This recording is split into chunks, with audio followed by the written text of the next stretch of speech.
Welcome!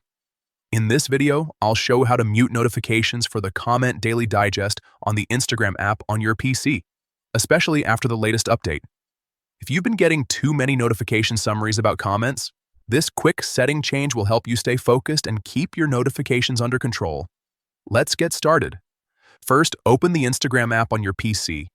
Make sure you're logged into the account where you want to adjust your notification settings.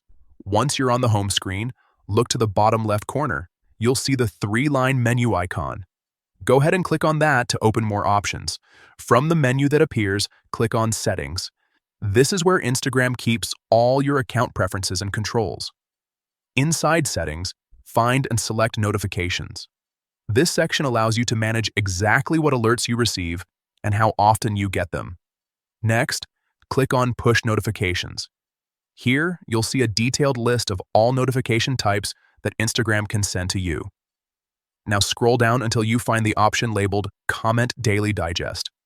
This is the feature that sends you a summary of comments instead of individual notifications. To mute it, simply choose Off under Comment Daily Digest.